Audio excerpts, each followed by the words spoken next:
Sánchez pide la prórroga del estado de alarma. La única opción contra el coronavirus es el aislamiento social. El presidente del Gobierno, Pedro Sánchez, ha solicitado al Congreso de los Diputados la prórroga del estado de alarma otros 15 días, hasta el 11 de abril, para hacer frente a la crisis del coronavirus, que ya deja más de 47.800 contagiados y más de 3.400 fallecidos. Sánchez ha reconocido que la prórroga no es fácil, pero ha insistido en que la única opción contra el virus es el aislamiento social.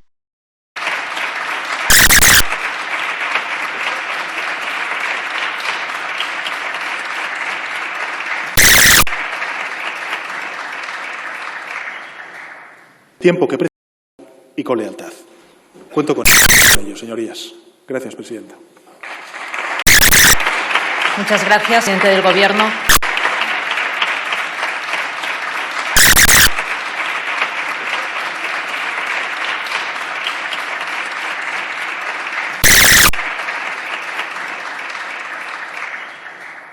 Tiempo que y con lealtad. Cuento con ello, señorías. Gracias, presidenta.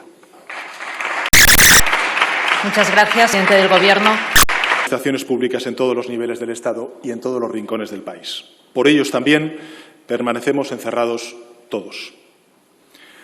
Señorías, han transcurrido 11 días desde la proclamación del estado de alarma, 11 días en los que estamos volcados en la fase de mitigación, como ha dicho en recurrentes ocasiones el ministro de Sanidad, donde perseguimos 3 objetivos clave. En primer lugar, anteponer la protección de las personas más expuestas a sufrir las formas más severas de la enfermedad. En segundo lugar, a blindar al máximo las capacidades del sistema de salud, protegiendo a los profesionales sanitarios y a quienes cubren servicios básicos. Y en tercer lugar, proteger a toda la población respaldando las medidas de higiene básicas con nuevas medidas de máximo distanciamiento social que eviten los encuentros entre personas y reduzcan, en consecuencia, las posibilidades de transmisión. Señorías, no ha habido ni un solo día, ni una sola hora, ni un solo momento en el que este Gobierno y todas las administraciones públicas, autonómicas y locales, hayan dejado de actuar. Desde el Gobierno de España lo hemos hecho desplegando las medidas aprobadas en los últimos Consejos de Ministros, tanto ordinarios como extraordinarios. Ya anunciamos la movilización de hasta 200.000 millones de euros para proteger y asegurar a las familias, trabajadores y trabajadoras autónomos, empresas, en definitiva, en nuestro país. Pero también hemos actuado, señorías, en primer lugar, con medidas sanitarias para el refuerzo de la salud pública y también el apoyo a los ciudadanos vía familias, y ahí están los 2.800 millones de euros a las comunidades autónomas que ya estamos transfiriendo, la movilización de 1.000 millones de euros de los presupuestos generales del Estado al Fondo de Contingencia, en este caso gestionados por el Ministerio de Sanidad, así como el conjunto de acciones para garantizar la disponibilidad de medicamento y también el material necesario. Intervención de precios de productos necesarios para la protección de la salud, creación de un fondo social extraordinario dotado con 300 millones de euros, ampliación de la protección de colectivos vulnerables en servicios públicos esenciales, como el agua, como la electricidad, y también mediante la moratoria en el pago de las hipotecas. En segundo lugar, medidas para el mantenimiento del empleo, en especial de las pequeñas y medianas empresas y de los trabajadores y trabajadoras autónomos, otorgando el aplazamiento y el fraccionamiento de sus deudas, como aquí se ha dicho en tribuna, impulsando el teletrabajo en las pymes y promocionándolo mediante la cobertura legal, flexibilizando y agilizando los ERTE de cara a priorizar el mantenimiento del empleo sobre la extinción de los contratos, ayudando, en definitiva, a los autónomos afectados para que tengan acceso a una prestación ordinaria por cese de actividad. En tercer lugar, medidas para garantizar la liquidez y la flexibilidad de empresas, abriendo la línea de financiación del ICO dotada con 400 millones de euros y con garantía del Estado, extendiendo la bonificación a los contratos fijos discontinuos y, de cara a sostener la actividad económica mediante garantías de liquidez, se prevé una línea de avales por cuenta del Estado para empresas y para autónomos de 100.000 millones de euros. Ayer mismo tomamos las primeras decisiones, como saben ustedes, en el Consejo de Ministros para su otorgamiento efectivo. Y, finalmente, medidas para apoyar la necesaria, imprescindible y urgente investigación científica y médica en la búsqueda de la vacuna contra el COVID-19. Señorías, sabemos que esta pandemia tiene una triple dimensión: la sanitaria, la económica y también la social. Y, por tanto, todo lo que hagamos pretende eso, En primer lugar, reforzar nuestro sistema sanitario y adelantarnos a posibles amenazas sanitarias garantizando la seguridad sanitaria. Mitigar las consecuencias económicas derivadas del COVID-19 y recuperarnos para reconstruir el país en el menor tiempo posible en el ámbito económico y social. Y, finalmente, proteger a toda la ciudadanía española garantizando su derecho a la vida y, más precisamente, una vida en condiciones dignas.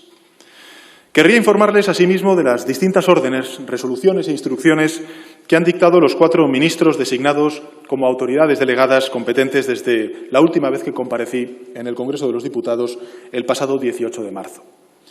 El ministro de Sanidad ha aprobado 2 criterios interpretativos del Real Decreto por el que se declara el estado de alarma, con el fin de aclarar que se permitan los desplazamientos por la vía pública.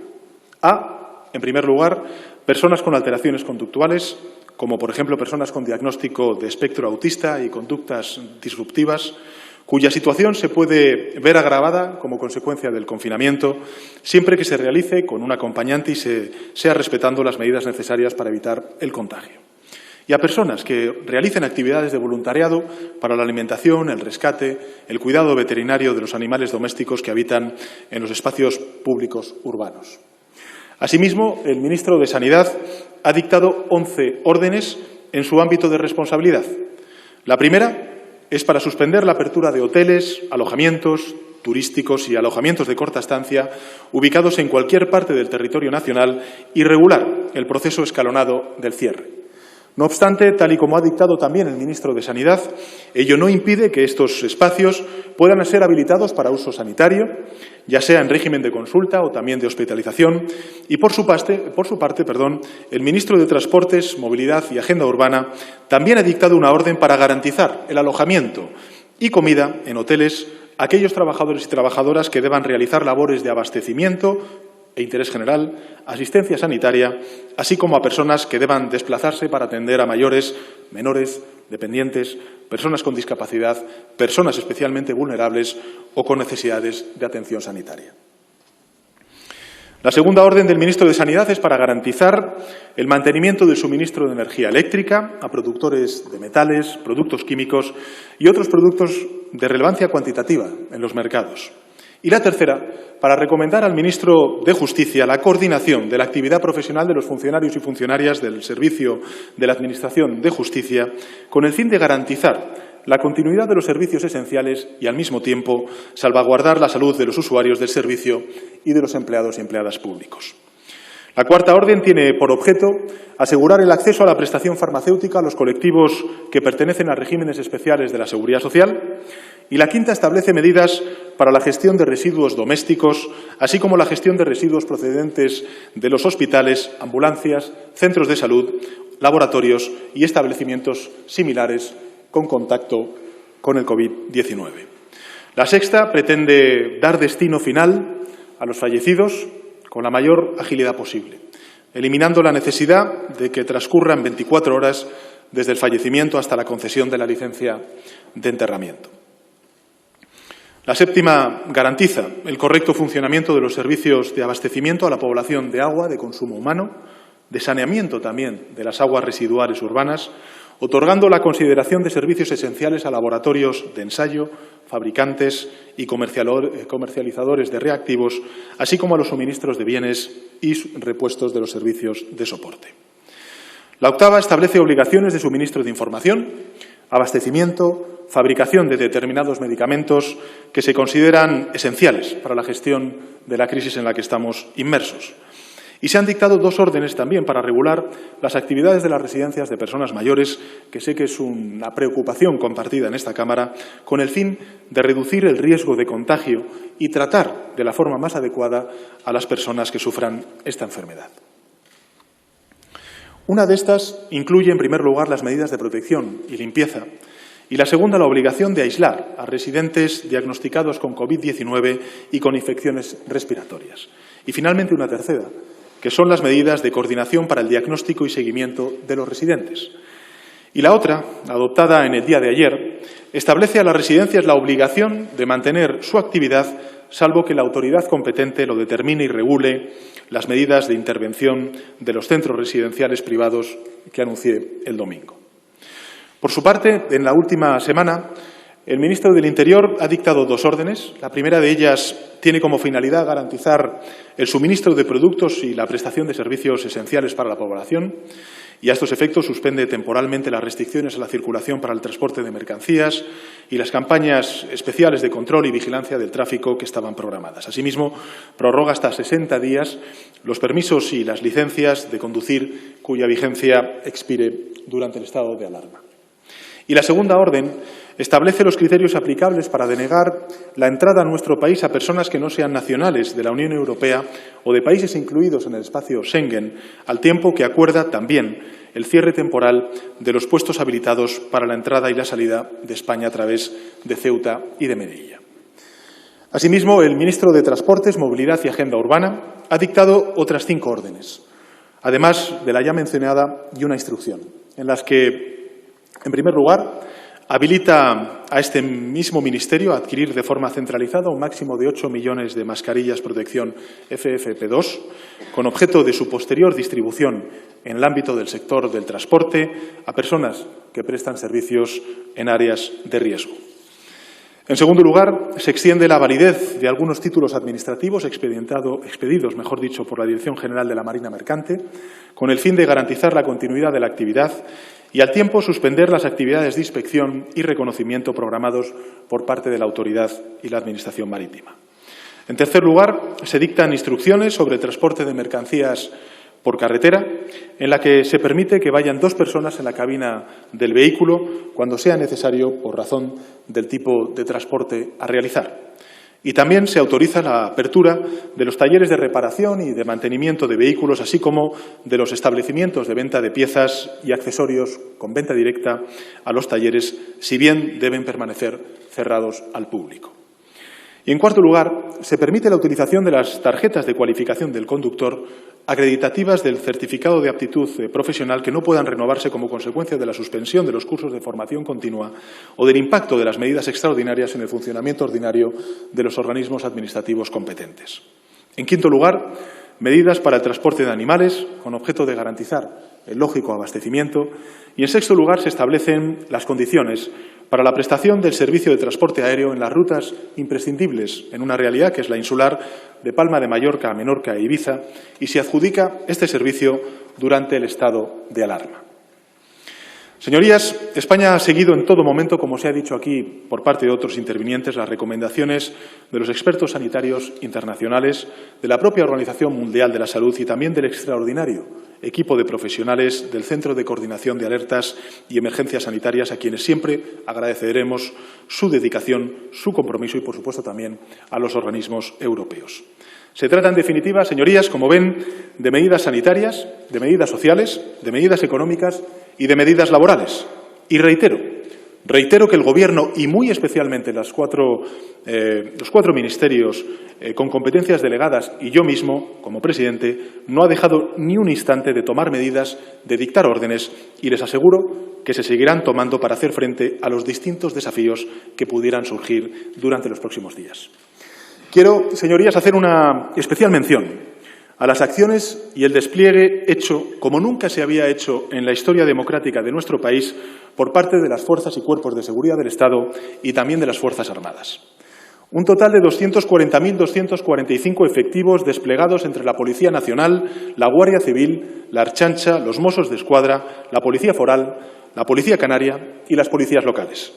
Y en el caso de las Fuerzas Armadas, un total de 2.680 efectivos en más de 135 ciudades apoyando diferentes servicios sociales, la instalación de infraestructuras temporales y la realización de tareas de reconocimiento de necesidades, distribución de alimentos, desinfección de estaciones, aeropuertos, juzgados, hospitales, residencias de mayores.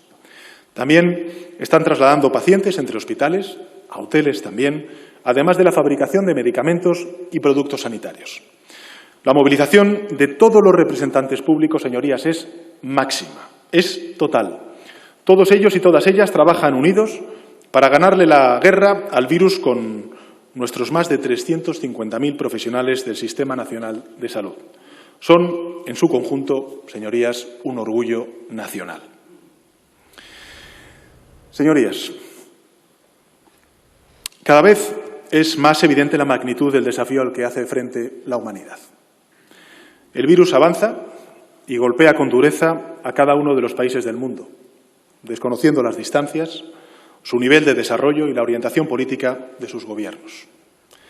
Sistemas sanitarios de países que todos tenemos por excelentes se ven desbordados por la fuerza del número. El abrumador número de contagiados es el poder del virus, esa es su estrategia. Una a una, las tácticas de contención que cada país ha ido ensayando van siendo superadas hasta que finalmente la única opción es el aislamiento social y el confinamiento del grueso de la población en sus hogares. Precisamente porque el aislamiento es indispensable para hacer frente al virus, hoy comparezco ante ustedes en esta Cámara para pedir una prórroga de ese confinamiento. Porque en una sociedad de hombres y mujeres libres, como es la española, la decisión de encerrarnos en nuestras casas no puede ser decretada o impuesta, sino aprobada por los propios ciudadanos a través de sus legítimos representantes. Y así es lo que establece nuestra democracia y nuestra Constitución. Yo sé, señorías, que no es fácil la medida de prolongar el estado de alarma. No lo es. Y con él las medidas de confinamiento. No lo son. No es fácil para el Gobierno solicitarlo. No es sencillo para sus señorías concederlo. Pero aún es más difícil para los ciudadanos y ciudadanas asumirlo. Estoy convencido de que efectivamente la única opción eficaz contra el virus es el aislamiento social. Todos nosotros y todas nosotras, con independencia de nuestro color político, estamos convencidos de eso. Y también estoy seguro de que todos, con independencia de nuestra ideología, somos conscientes de que esa regla debe tener algunas excepciones. Que necesitamos, en condiciones de máxima seguridad, poder salir de nuestras casas a hacer la compra o a comprar medicinas. Y que ocurre que para que los supermercados tengan víveres y las farmacias medicamentos, son necesarias algunas otras actividades económicas de producción y de transporte. Y sucede que al tiempo que nos recluimos debemos preservar al máximo de los bienes o el máximo de los bienes que nos han de permitir reanudar nuestra vida una vez concluya esta pesadilla. Que concluirá, y concluirá pronto, pero que evidentemente tenemos también que abordar esa tarea de reconstrucción. De modo que a la hora de actuar es preciso utilizar el bisturí para no amputar ningún nervio de nuestro organismo social que comprometa el propio sostenimiento de la población confinada o la ulterior recuperación de esa misma población. Y eso nos obliga, señorías, a buscar un muy difícil equilibrio, un equilibrio delicado, pero que tenemos que hacerlo. Debemos ganarle al virus, sin dejar a nadie atrás, se ha dicho aquí, y nosotros compartimos. Ese es el equilibrio que se busca con el decreto que hoy trae el Gobierno y en el que debemos encontrarnos todas y cada una de las fuerzas políticas aquí presentes. Nos hemos encerrado para preservarnos del contagio y para así preservar a todos del contagio. Nos hemos encerrado para ganar tiempo, señorías, tiempo. Tiempo para que los hospitales puedan asimilar la cantidad de enfermos que les llegan. Tiempo para que los investigadores encuentren medicamentos eficaces para tratar la enfermedad, hasta que finalmente alcancen una vacuna que nos proteja a todos y a todas. Es un nuevo sacrificio para todos. Y es un sacrificio extremo para personas que ya vivían circunstancias muy delicadas antes de que toda esta pesadilla ocurriera. Para muchos y para muchas el confinamiento, señorías, más que una medida de precaución, puede suponer, como supone, desgraciadamente, la intensificación de una pesadilla previa. Mujeres maltratadas por sus parejas, con las que están obligadas a convivir, personas que viven en infraviviendas, carentes de ventilación y de un espacio vital mínimo, personas con problemas psicológicos que ahora mismo ven rota su conexión con el mundo que les permitía una mínima estabilidad. Conocemos, señorías, también el sacrificio que la extensión del estado de alarma comporta para todos ellos y todas ellas, y lo solicitamos para que también ellos y ellas protejan su salud y puedan aspirar a un mañana mejor que el que ayer venían soportando. Señorías, comparezco ante la Cámara para solicitar una prórroga, como he dicho antes, para solicitar tiempo. Es el tiempo el que permite la adaptación y la resistencia de nuestro sistema de salud, y es cuestión de tiempo que la ciencia encuentre tratamientos eficaces y desarrolle una vacuna que elimine al virus. Mientras tanto, la vacuna somos cada uno de nosotros y nosotras. Porque no solo tenemos que aplanar la curva en el menor tiempo posible, y en ello está el Gobierno, sino tratar de evitar olas futuras. Esto es muy importante, señorías. Hay que tratar de evitar olas futuras y adelantarnos a futuras amenazas. Durante esta situación, el Gobierno está cumpliendo, como no puede ser de otra forma, con lo establecido en la Ley Orgánica 4/1981 de 1 de junio y con el artículo 116 de la Constitución española que regula el estado de alarma. De manera que el Estado social y democrático de derecho que tenemos, las garantías de libertades y de derechos que este Gobierno no es insensible a ellas, que nos reconoce y ampara la Constitución, incluso en una situación tan excepcional como esta, siempre está garantizado. Estoy seguro, señorías, de que el Congreso de los Diputados y las fuerzas políticas que lo componen comprenderán la situación de emergencia nacional que vive el país y espero que apoyen la prórroga del estado de alarma hasta el 11 de abril. Porque es imprescindible, para vencer al virus, seguir privándole de su principal arma de difusión, que son nuestros propios contactos sociales. Comparezco, por tanto, señorías, ante la Cámara para solicitar tiempo. Y, señorías, comparezco también ante la Cámara para proponer otro bien igual de precioso en un momento tan crítico como el actual, que es unidad y lealtad. En la primera comparecencia que hice para presentar el Real Decreto del estado de alarma, dije que cuando terminara esta crisis, el Gobierno iba a proponer a la Cámara la creación de una comisión de evaluación sobre lo que ha ocurrido para saber extraer las lecciones que tenemos que extraer como sociedad y como Estado para, ante futuras pandemias que inevitablemente vendrán, tengamos los mecanismos necesarios para hacer de nuestra sociedad lo más resiliente posible a futuras pandemias. Hoy, señorías, también quiero trasladar que durante el periodo de prórroga del estado de alarma propongo a la Cámara que la Comisión Parlamentaria de Sanidad se convierta en la comisión de seguimiento de la crisis del coronavirus, del COVID-19, y que, por tanto, todas aquellas informaciones, datos que suministra el Centro de Alertas y Emergencias Sanitarias y que, evidentemente, todos los días la Comisión Técnica de Seguimiento del Estado de Alarma, que está compuesta por las 4 autoridades y por mí mismo, puedan ser compartidos diariamente a la Comisión Parlamentaria y a todas las fuerzas políticas allí integradas. Y también el compromiso, señorías, de que el ministro de Sanidad comparecerá una vez a la semana en esa comisión parlamentaria ante todas las fuerzas parlamentarias para poder explicar la evolución de la pandemia y también las medidas que estamos tomando. Por tanto, máxima transparencia, máxima colaboración, máxima coordinación y lealtad y unidad del Gobierno de España con el Congreso de los Diputados. También tengo que decirles, señorías, que en las enmiendas que ustedes han presentado, todas y cada una de las fuerzas políticas, hay muchos elementos muy razonables, muy razonables. Y quiero decirles que el Gobierno de España, con independencia de cuál sea el resultado de esas votaciones, está estudiando todas y cada una de las medidas que ustedes han planteado en sus enmiendas para que aquellas que sean factibles realizar, desde luego durante este periodo de prórroga del estado de alarma, lo haremos verosímil. Por tanto, señorías, comparezco para pedirles tiempo, como he dicho antes, y para pedirles algo también muy precioso en este momento tan crítico, que es el de la lealtad y la unidad. Porque, señorías, cada necesidad que atendemos conjuntamente, cada problema para el que hallamos solución en la cooperación, es un paso más hacia la recuperación de la vida, de la ciudadanía española y la reconstrucción del bienestar común. Sigamos trabajando con la máxima lealtad institucional, señorías. Preservemos la unidad como respuesta al sacrificio que estamos pidiendo a los ciudadanos que permanecen en sus casas. Perseveremos en esa lealtad como respuesta a la valentía de quienes salen de sus casas para combatir al virus. Hoy todos los españoles y españolas debemos ser solidarios, además, con un territorio específico, con la Comunidad de Madrid. Como mañana lo seremos, señorías, con Cataluña y con todas y cada una de las comunidades autónomas que lo necesiten. Todos, desde el municipio más remoto hasta el Gobierno de España, desde cada ciudadano en su encierro hasta cada sanitario con su bata, padecemos la misma angustia ante un fenómeno que nunca habíamos vivido ni habíamos siquiera imaginado, señorías. Todos sentimos similar congoja, pero precisamente por eso debemos actuar con la máxima lealtad y con la máxima unidad.